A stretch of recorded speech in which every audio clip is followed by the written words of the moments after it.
Well, it's time to make a mess. Pull some stuff out of here so we can dig some treasure out. So all this stuff here get moved. I've yet to make a video on these two things right here and this stuff on top. So got a couple things to pull out, and then we're going to do some work today on the Whirlpool here. So that'll be here coming up in a second. Okay, I've got the machine out in the shop. It's currently lightly sprinkling some rain, so this is going to have to kind of be kept under covers here. So, but the first order of business is going to be to run a quick rinse cycle to rinse out the remaining antifreeze that I pumped through it from 2019.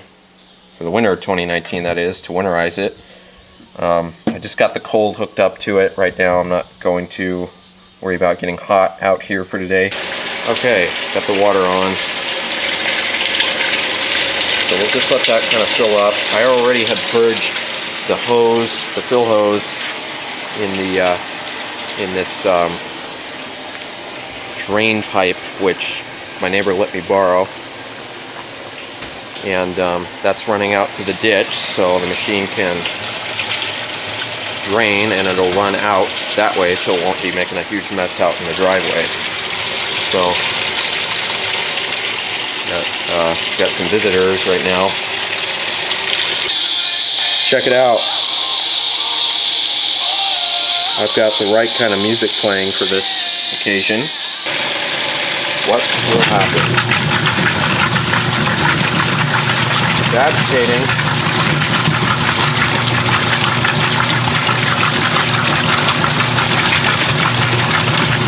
Agitator feels good and tight.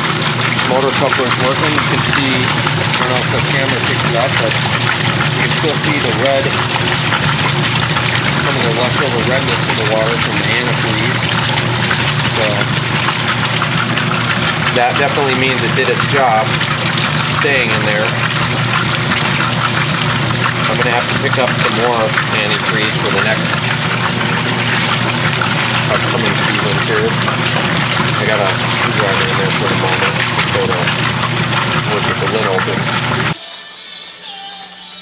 Literally just went to walk away and then... So it slipped into spin.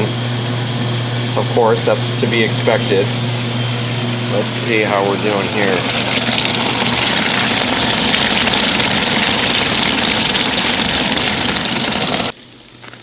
Oh, there we are. We're starting to get some water flow. Look what I got. That's right. Ordered it off of Amazon. It was about 30 bucks. So I got the two-piece one because I was told that's supposed to be a more durable, the more durable design. So we're going to be using that kind today on this machine to try and get this thing as clean as we can. The Wittens. Detective Achilles on the job. Okay, now that that's finished, next order of business is going to be pulling this apart. I'm just going to leave the camera rolling here because, you know, I've got more than enough memory to record all of this. So, and the rain just let up all of a sudden. The weather here is on and off, especially in the springtime here when it gets warmer. So now it's coming back. It's very, very spotty here in this area. So I guess this is going to be working on a Whirlpool direct drive washing machine on a rainy Monday afternoon, pretty much. So again, I've got a spanner wrench, so I'm going to be able to pull the tub out. I should be able to pull the tub out, provided, you know, that the thing goes smoothly. This is just how it goes here, people. Now it's gotten to the point where I'm actually having to raise my voice to talk here so you can hear me over the rain. I mean, it's actually pouring quite a bit, so the metal roof doesn't help. Anything here, so which just pulls right up like so with your own two hands is all you need. Then down inside, I'll move you closer so you can get a better shot. There is a dust cover cap thing to protect the agitator mechanism in there. Okay, now it just quieted it down within a matter of seconds, if you heard that. So there's a cap in here which we need to pull up to gain access to the agitator bolt, which we'll need to remove. For that, you're going to use a 7/16" socket on a ratchet with an extension. This is actually a much longer extension than I thought, than I needed, but it's plenty for what we need. You're going to want to hold the bottom agitator when you do that, so it doesn't turn on you when you go to loosen it.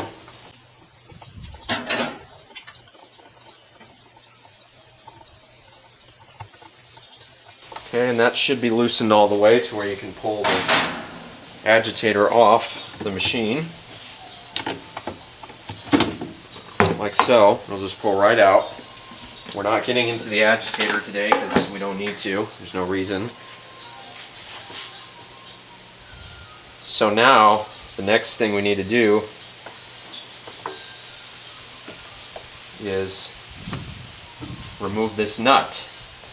And the tool of destruction, that we're going to use for that, is going to be this.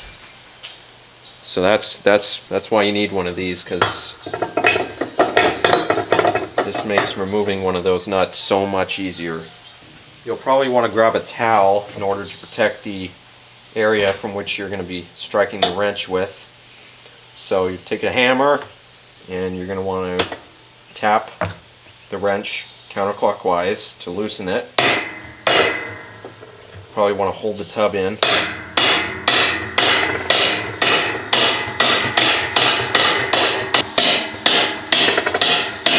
can see the nut turning. Okay, so that loosened it.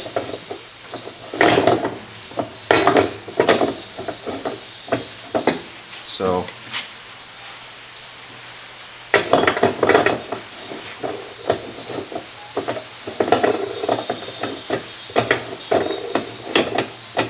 should just unscrew from the drive block like that. So there's your nut. Go ahead and pop this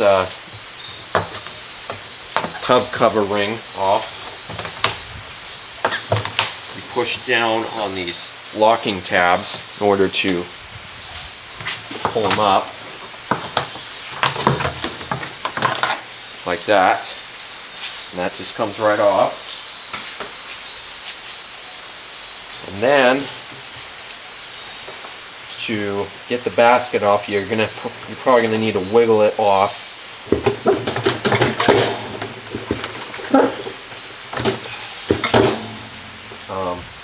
Some baskets are, they come off easier than others, depending on the machine, and how badly it's been abused and whatnot. So some are easier than others.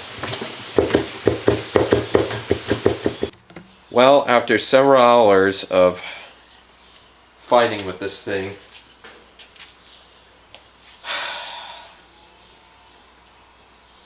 I was able to try a secret method to finally get this basket out of the machine. So basically the way I did that was a method I was told by JK18 over email. was to take a bunched up towel like this and a heavy hammer and this is with the tub still in the machine, of course. Got the nut removed. That was, no great shakes. I was able to get that with the spanner wrench, of course, as you saw. And so I was able to get this tub. What I did was took a bunched up towel and I basically hit it with a hammer all around, all around the edges here where it kind of folds over here. I used the towel to protect the porcelain, and I hit it with a hammer all around, and that basically broke the center free from all of this right here, which you can see is the reason why we were having so much trouble with it. But because I was fighting with it for so long, I was trying different methods. I took a socket that was just below the size, the inner diameter of the dry block, and I tried tapping that out, and that didn't work. And I actually ended up busting the seal, the rubber seal here, which I didn't want to do, but that's what happened. So yeah, basically JK18 saved the day once again, so shout out to JK18. Okay, well, it's a few days later and I've had the machine sitting apart here just because wasn't really much I could do with it since this happened. The brake shaft assembly, finally got that out. It was a bugger getting that out. I tried all kinds of different methods. I tried tapping it with a hammer and a socket. Tried prying on the bottom here with a breaker bar carefully as to not, damage the shoes. None of those methods worked. And then I realized that if I take something like just a flat, thin metal tool with leverage, and kind of use it as leverage up against the dry block tabs here to kind of turn it and loosen it, I found that worked quite nicely, and I was able to get it finally shimmied out of there or whatever. So, and upon further inspection, excuse the background noise, don't worry about that. Upon removing this C-clip out to pull this brake cam piece off, one of the pins, the plastic pins that holds this cam on the back of it here, was broke off and still in the hole that it mounts into. So after looking around, and I also had damaged the seal trying to tap that on out of there, so had to get that out. Here's what's left of it. You can see it's done for. I just decided to just go ahead and get a new assembly altogether, and that should solve the whole issue. So, brought to you by Amazon. Let's see how good of a packing job these guys did. Already I can tell it feels very loosely packed, so I don't know. Let's see how this turned out. The assembly itself pulls on out. It's a fresh new assembly. It looks like there's some goo on there on the inside. Not sure what to deal with that. But yep, it's a new assembly. Put that aside. And it also comes with a new clutch band kit. It has 3 pads, as you can see. Hopefully the camera's in view of that or whatever. And it comes with a packet of new springs for that. There's 2 for the brake assembly and 2 for the clutch band. So that was for about $100 off of Amazon, so I think that was worth it. Okay, I got the brake installed, ready to go. That went right in, no problem at all whatsoever. You just kind of push it, it just pushes up, and then you got to turn it counterclockwise to release the brake or whatever by the little tab there or whatever. Be careful as to not break it, of course, because it is plastic. And then it should just push up. You'll know when it pushes up all the way in there, just so you get a better visual representation of how far it should be in there. So, and I took the liberty to clean the top of the transmission off as well, since I had it out. Might as well. I'm not going to mess with the clutch because that's still working pretty good. This is actually a 6-pad clutch too, so you can see all around. And it's still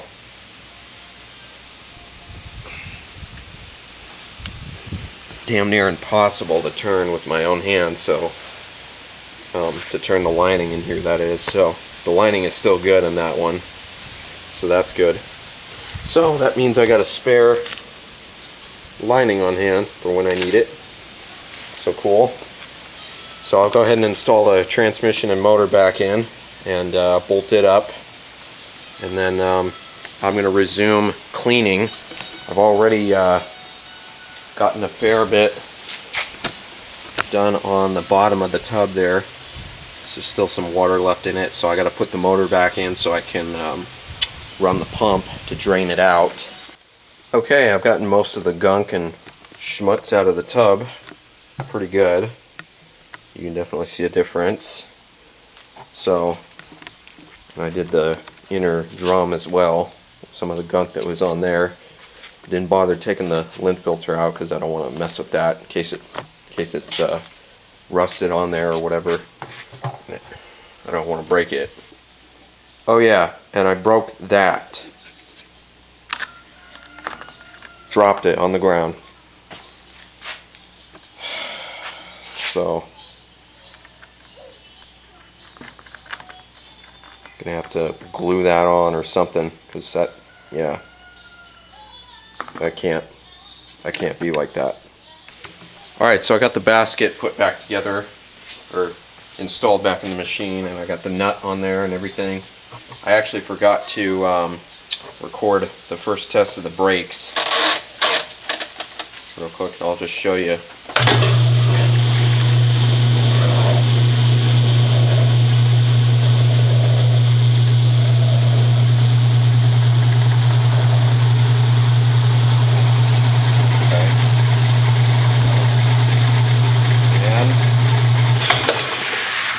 Yay, we got new brakes, kind. Yeah, that's actually pretty hard to turn, so good. That means it's working correctly.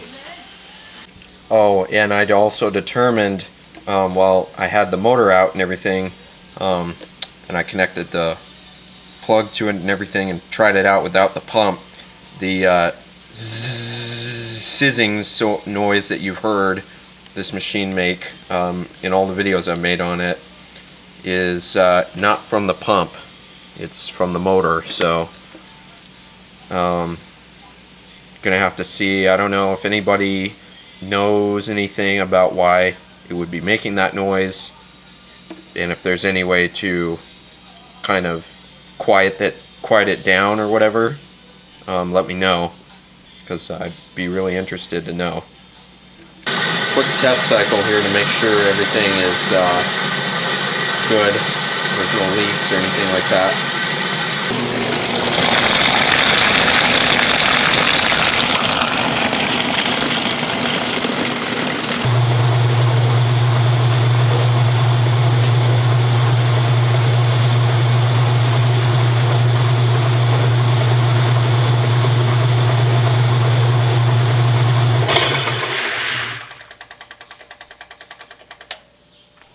Well,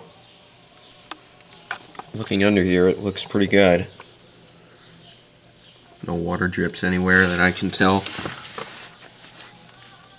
So, yeah. The center is where it's really going to be the biggest problem. So, yeah, it looks like we're good. Because you'd see water dripping through the clutch or whatever onto the transmission if that were the case. And yeah, it appears as though everything's dry.